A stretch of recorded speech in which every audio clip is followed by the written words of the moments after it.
Thank you for joining us at Something to Talk About at the Bainbridge Island Senior Community Center. Today we want to welcome Jennifer Ames-Kerriman with Bainbridge Island Rowing to inform us on the club's programs that are open to people of all ages. Along with that, and what's happening this spring and summer, and the goal of completing construction on the facility in Waterfront Park. Good morning, Jennifer. Good morning.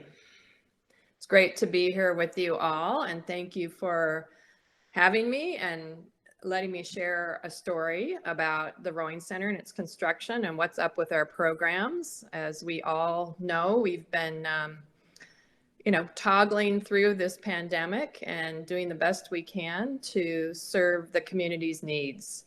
And we certainly have had our challenges, but what I'm so impressed about is the resilience and the creativity that have gone on this last year to make activity possible, and when we can do so safely. So you may have noticed a few more boats out on the water right now if you've looked in Eagle Harbor at all, but mainly last June, BIR was one of two sports at the high school that was open for rowing, but we were only rowing in single boats, which takes a little higher degree of technicality.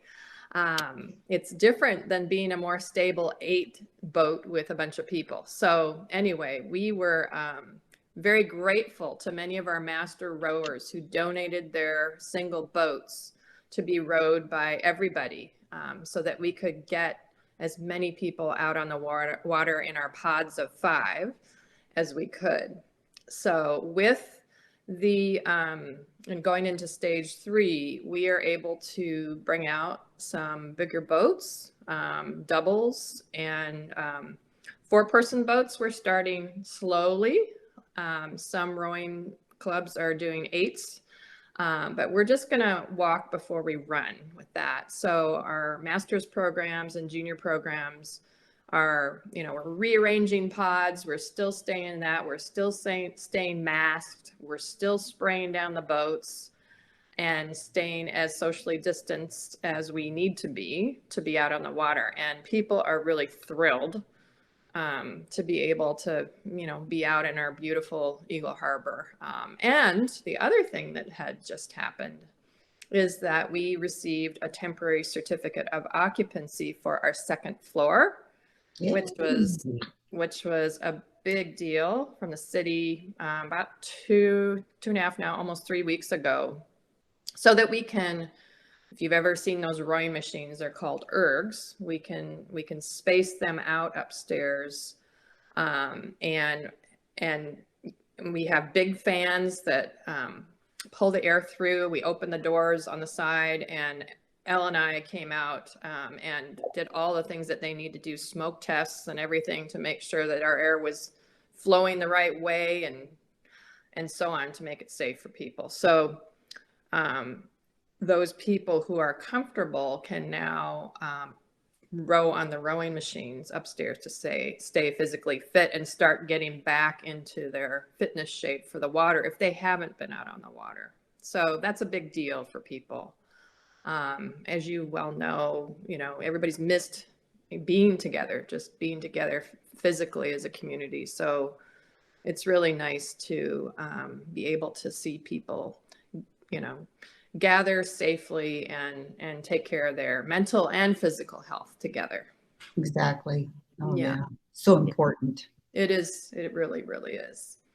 So, we're kind of, like I said, walking before we run here, and starting to shape our summer out. And it will be a different program set up for us.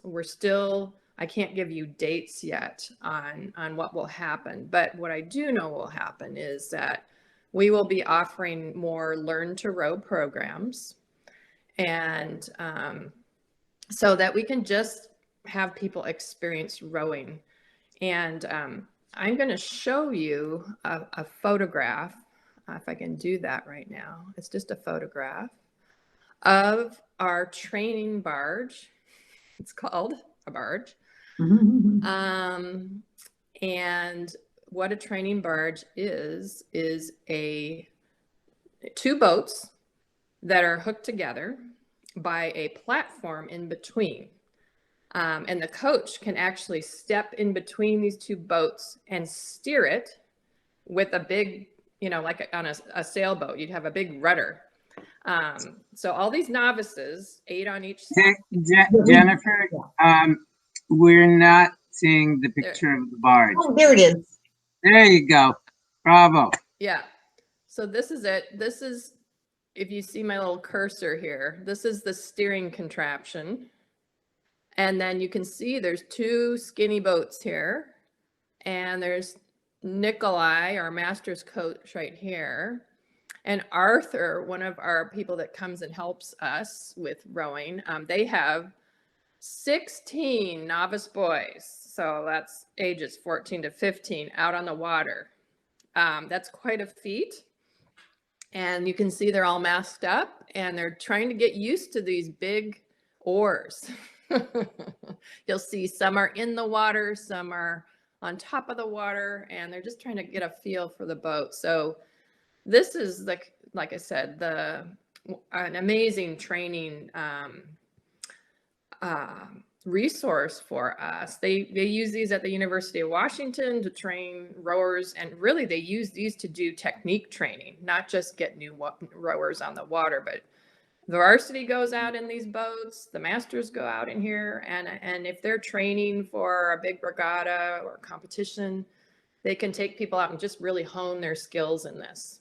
Or it can be for new people for learning. So this is kind of a cool resource that we have.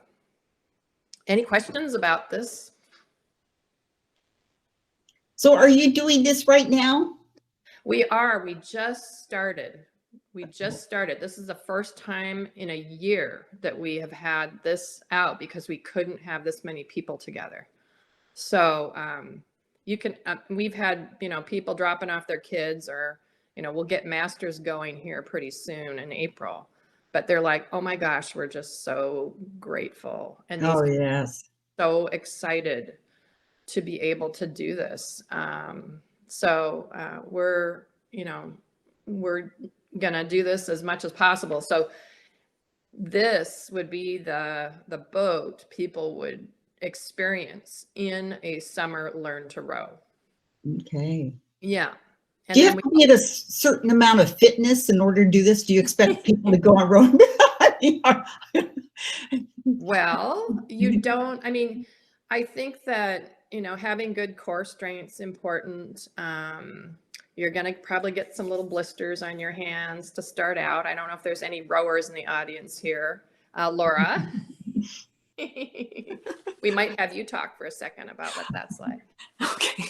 It was a long time ago. That's okay. That's okay. Please. Yeah. Okay. So, what was it like for you when you first started? It was, I actually don't remember that much of the hand pain. Okay. And I think well, actually I was a tennis player too, so I might have already had some blisters. So that might have helped, but, I just loved it. I mean, it's just so, getting that perfect stroke, and we didn't have, a setup like this, but my God, how perfect is that? Yeah. You can kind of keep it more stable and have the coach right there to really help you get a sense of it. But yes, just getting that feel of the oar in the water and that, when you get that pull, it's sort of like when you get a nice golf swing, and, it's perfect. And you're just like, oh, that's what it's supposed to feel like. Right. It's just magic. Yes. And such a good workout too. Yes. Yeah. Reed, you had a question or comment? Yeah, so Arthur is walking down the middle between the two boats. Is that what's going on? Yeah, Arthur is here, and he's checking to make sure probably all these oars are secured in the rigger contraption here. He's making sure everybody's set correctly, so we don't all of a sudden, they have to be clipped down. So if envision a kind of U shape. These rows, these oars go in there, and then this thing snaps into place. And that would be the same. That would be the same if you were on a regular rowing. Exactly. But the difference is there's space in between here so that a coach can come and walk right up there and say, you're not doing that right. Exactly. And really give some. Or you're doing it perfectly. There we go. And give that hands-on instruction. It's so important to build people's confidence when they're learning. And Nikolai is watching everybody here, so that he can kind of look at the group as a whole to see, how can we get everybody together here, pacing them, and also, being the skipper of the ship and making sure that that they're steering the whole thing. The rowers aren't having to worry about that. Excellent. Yeah, they're just worried about, I tried this as well. I did a learn to row, and I was just paranoid that I was gonna, knock somebody with the oar, and I kind of had to get over not seeing where my oar was going. But when I started to dip it in and get it going and felt the boat moving, it was the best feeling. Laura, like you described it. Yeah. What other questions do you have on this?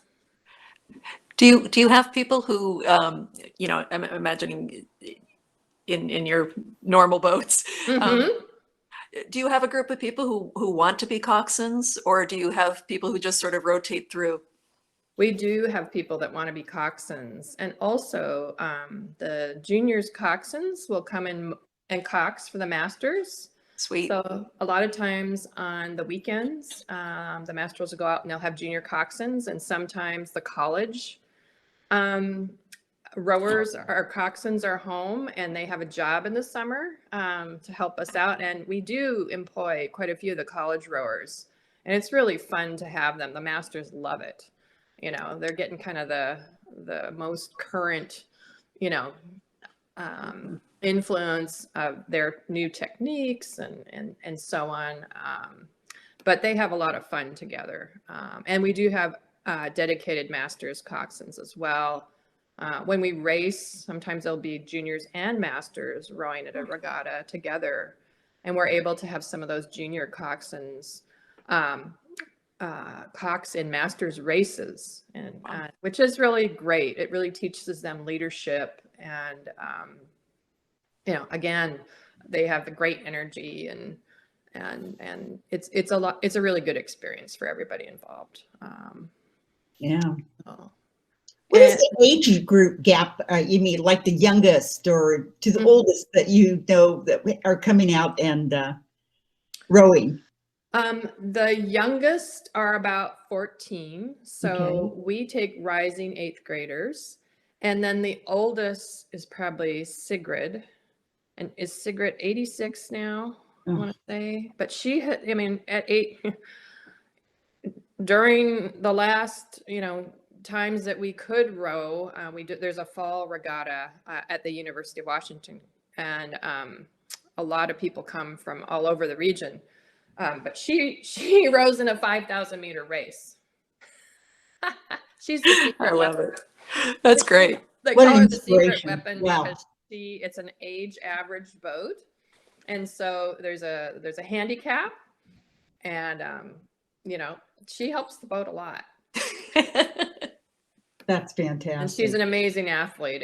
In her 80s, is just everybody just looks up to, because she's healthy, she's strong, and she's, and there's a few other people like Bill Booth. He's in his 80s as well.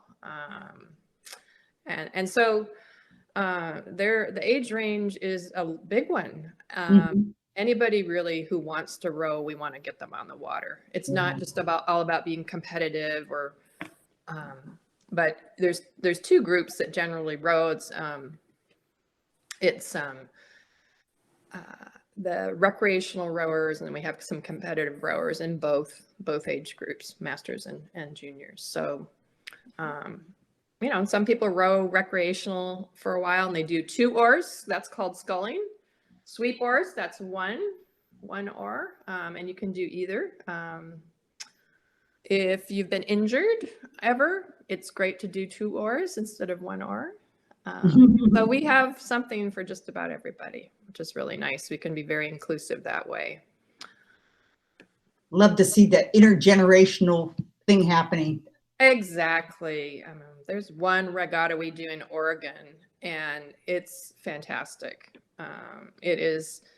It's a long drive. We go down. It's just past Eugene, and both masters and juniors row, and we stay over like 2 nights.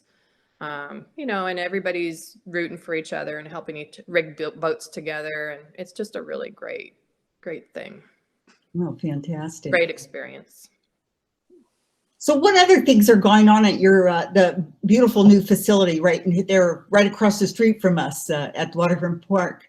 Well, what is going on right now is, you know, we are operational.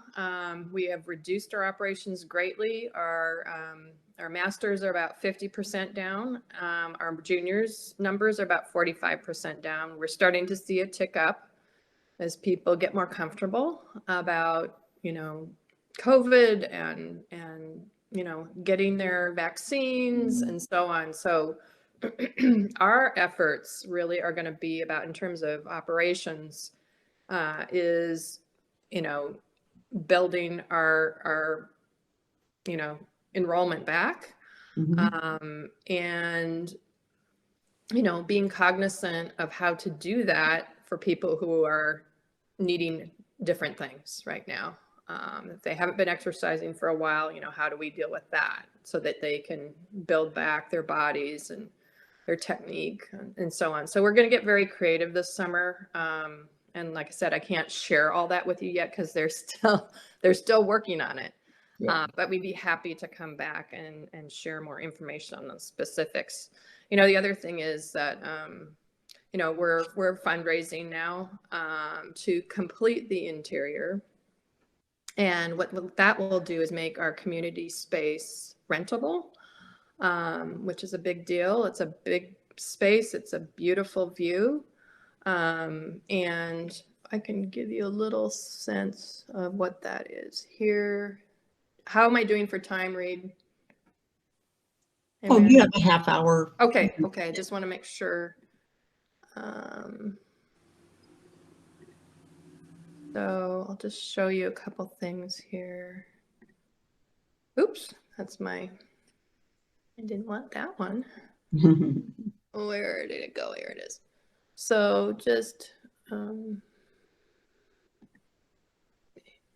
this you may have seen this was, we called it the bathtub because it would fill up with water. And, you know, that was our first stage of construction. November of 2019, we started on that second level, and this is them pouring some concrete. So the upper floor is, or the lid on the operations floor is concrete there. We had a beautiful day for that pour in November. It was a miracle. They're busy. After 18 years, we have a roof over our head after working off a tennis court. This just shows you some slides of the construction going up. It's a beautiful, you know, it has a lot of wood, exposed wood, kind of raw interior. That's a multi-purpose room as it's being constructed. And there's the view. And today will be even a better view with sunshine. But this, I'm just going to flip through these really quick. What is this? This is us at Barn. We worked with the Barn team to restore the historic Quinault. This boat has rowed in the Olympics. You can tell who's on. This gentleman in the front was a UW rower. He's helping us bring that out of the little tiny window. We had to put it inside the barn building to restore it. So we're really happy to have this boat to acknowledge really the history of rowing and boat making and so on. This boat has a big history that you'll be hearing more about probably later. That's hanging in the main hallway. And Stan Pocock built this boat. It's been in some incredible races, and So that's kind of a centerpiece up there. Mhm. This is, yeah, that's an old picture. We don't need to do that. But in my other slideshow, and I might be able to do this here. My other slideshow for some reason was corrupted. That has all the finished photos. But I can't share that with you right now. But we are raising about $1.2 million more to finish the inside. As I said, the multi-purpose room, a catering kitchen, the deck that wraps around the building, the park side. There will be a conference room that will be rentable. We have a coach's office, an administrative office. Thanks, Reed. And we will have a history wall, and which will tell the story of the history of rowing in the Pacific Northwest, mainly Stan Pocock, since it's a tribute to him.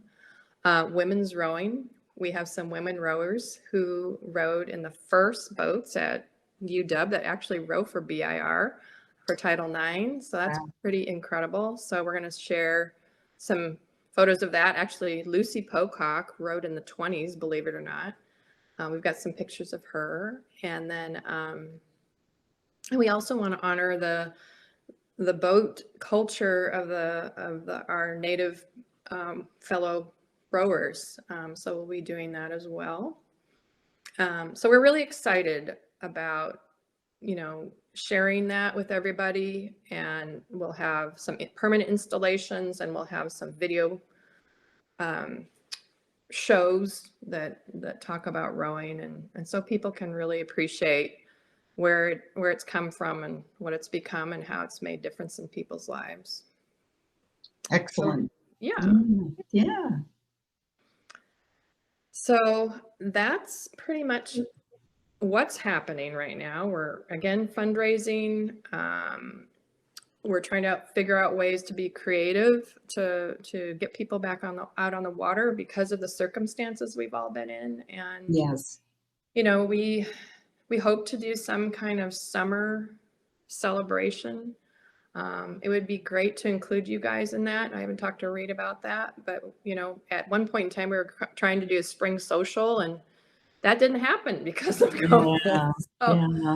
So we haven't had a chance to celebrate and what's really in the neighborhood, and so more coming on that. Yes, something to do like summer. Yeah, well, you talked a little bit about the restoration of the Quinault. We did have a discussion about that earlier, and I put a link in the chat, and I'll put it on this video. So if you want to see more about that with Bill Booth and others, great. That's still on our YouTube. So yes, nice. Yeah, and I think that we share this front door of the park, the senior center, and so we're looking at ways that we can be good neighbors to each other. Exactly. It's a special place, and we're very fortunate to be there. And so we want to be good stewards and create experiences that I think right now are really going to help people kind of feel like they can live their lives again in a healthy and engaging way. Yes, exactly. Wonderful. So what has been your best experience out in the water? I actually am not a full-time rower. I barely know how to row. My brother rows. My brother rowed in college. My roommates rowed in college. I was quite a swimmer. But my daughter rowed, and it really, I had worked in corporate America for quite a while, and I was looking a way to kind of re-engage with my community. And so I've been on the board for almost 8 years. And I think one of the best experiences I've had on the water is watching the coaches prepare rowers for competition, like tuning a fiddle. Just the little nuances and the care they take and the commitment the rowers have, and watching them, row at high speed, and being able to see that close up is just amazing. And hearing they experience what it's like to fly, they say, when they're building that. They said, I remember my daughter rowing, and she made it to a nationals competition. And she said, Mom, I felt like I was flying in an 8 in those big long boats. Yeah. So, but I've heard that from a number of people. That is magic. Mm-hmm. When you all get there, you get that sort of lift. Yes. And it's incredible. Yeah, the boat lifts literally, and you're in a groove. Yeah. Yeah. Oh, that's wonderful. Oh my gosh. Yeah. Oh, does anybody else have any comments or questions? I guess, could you speak a little bit about what it means to get involved in your master's program? Like how that works? I would imagine you'd start with the Learn to Row and then correct go from there. Yes, starting with Learn to Row, and then finishing that up, and then joining a group of new rowers to keep developing skills. And then the next step would be integrating probably into the recreational rowing group. And then if you want to compete, it's just putting time in. But we try to be very cognizant of new rowers, and how can we best what's their abilities, and why do they want to row, and trying to create pathways and put them in groups where they can learn and again feel confident on the water and see their potential. So definitely starting with the Learn to Row, then moving into a kind of a rowing group that's just for novices, and then integrate them into more intermediates group. And some of our rowers are more established rowers, love having new people come, and they're the people we put them with, because they know how to get them going, they know how to get them integrated, which is super important. Yeah. Yeah. So that's what we do. Yeah. Well, thank you. What kind of, if I were looking at becoming part of the rowing group, what would likely time commitment for me be, and a monetary commitment maybe? Mm-hmm. Well, we are going to, like I said, we're going to be doing things a little differently this summer. So I would basically, it would be, we want to make rowing as affordable as possible too. People have had their issues. Some have, some haven't, but we want to make it accessible to everybody. So we're going to be we have scholarships available to masters and junior rowers. So anybody who wants to row can row. But as far as the price goes, Learn to Row 3 or 4 days, that could be $100. I mean, like I said, we're still teasing that out right now. And then, depending on how things are, we've kind of flipped everything on its head. We're doing punch cards, we're doing, annual memberships, but it's the commitment really is right now, I think, annually it can be, for an annual membership, it can be about $1,000, $1,200. And right now we're just trying to get people to try it. And our current rowers, based on their comfort level, we're breaking rows down into individual rows. That's why we have punch cards. So I see that if I were interested, I could sign up on your website to get notified. Yes. So that's cool. Yes. And we will have a public campaign about Learn to Row. So be looking for that here probably in end of April with more details. Again, it's gonna depend on how we're kind of coming out of COVID. Yeah.